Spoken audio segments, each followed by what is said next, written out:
sponsored by Hartford Healthcare. Welcome back. These days, if you're standing near a gas pump, it almost seems like the prices might be going up right before your eyes. To ensure that those are increases that are true reflections of the market and not renegade rises on the part of gas station ownership, the Attorney General made a formal notification that we're in an abnormal market disruption. Attorney General William Tong is here by Zoom to explain what that means to you and me. I know there's a definition to that, Mr. Attorney General, but we've all seen these prices going up at the pump. Have you been hearing it from people in Connecticut? I've been seeing it and feeling it myself. We're all getting punished by these prices. They're the highest they've ever been. And so when that happens, I declare an abnormal market disruption. I'm required by law to do that, along with the Commissioner of the Department of Energy and Environmental Protection. And once I do that, that's a fancy legal way of saying we're in an emergency. And that gives me enhanced, expanded authority to go after price gougers, especially not just the immediate retailer here in Connecticut, but their supplier, wholesaler, distributor. So I think a lot of people who have been at a gas station recently and stuck their credit card in and couldn't imagine how big the charge was going to be might be saying, listen, I was paying $250 a couple months ago. Now I'm paying $450. Of course it's price gouging. But there's a specific definition. That's not really what you're talking about, right? Yeah, look, prices are going up for everybody on everything around the world, but particularly gasoline because of what's happening in Ukraine, Russia, and across the globe. And so prices are going up and prices are going up for everybody. And not every price increase is price gouging. It has to be an unconscionable price that is so out of the norm and out of whack. And so people say to me, William, how do I tell the difference? Well, it's not easy for you to tell the difference. That's why you need to call my office and we'll make an investigation and figure out whether there's price gouging. The thing I would ask, though, is that people use their judgment. Understand that everyone's prices are going up. What we want to hear about is that service station that's so out of whack. If you have 2 or 3 or 4 gas stations that you're used to going to, but one of them is so out of step and has gone up really fast, we want to hear about that one.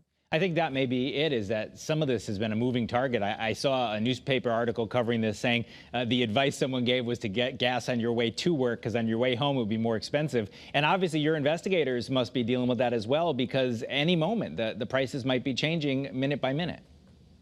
Any moment. And our job is to understand why that's happening, to drill down on what's happening with retailers at the retail level. And very often, retailers are very often neighbors, people that live in our community. They're just small business people who are getting crushed too.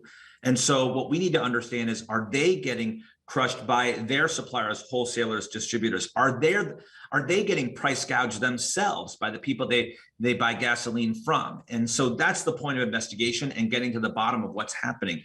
But if we find price gouging, we will take action. We will not hesitate. It is never okay for anybody, whether it be a retailer or a supplier distributor, to take advantage of customers and to abuse people in your own community. That is never okay, and it's against the law. And so you mentioned it earlier, but I just want to finish up this topic by saying this. If somebody sees it, and like you said, that one outlying gas station that seems to be higher, if they do suspect that there's price gouging, what do you want them to do?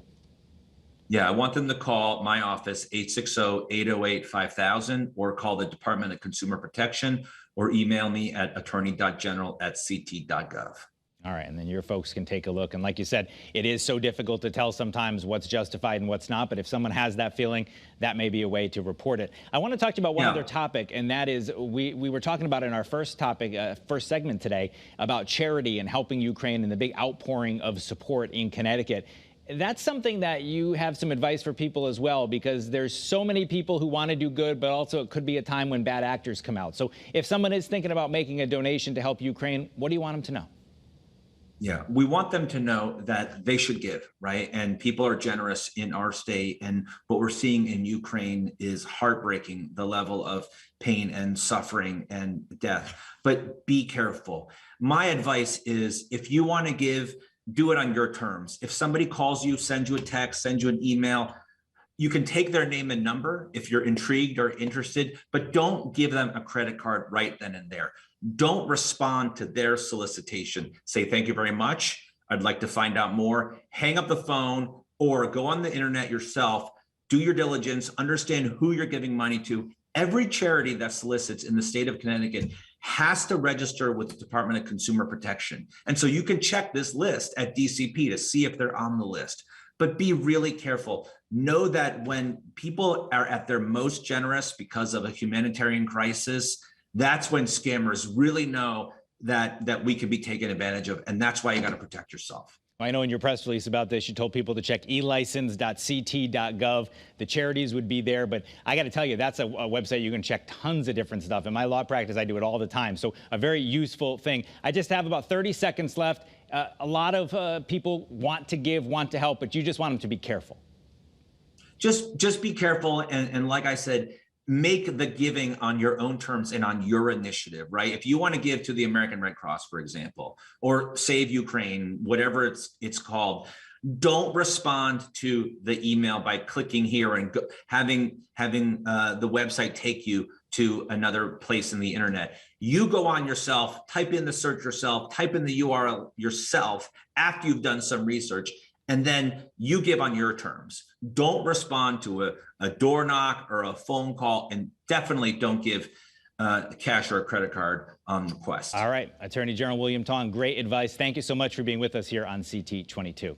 Coming up, gas prices have gone up. Many 401ks have gone down. Next, we're talking about how worried we should be, especially if you're edging towards retirement. Plus, what about mortgage rates? We'll talk about that too. We'll be right back. Stay with us.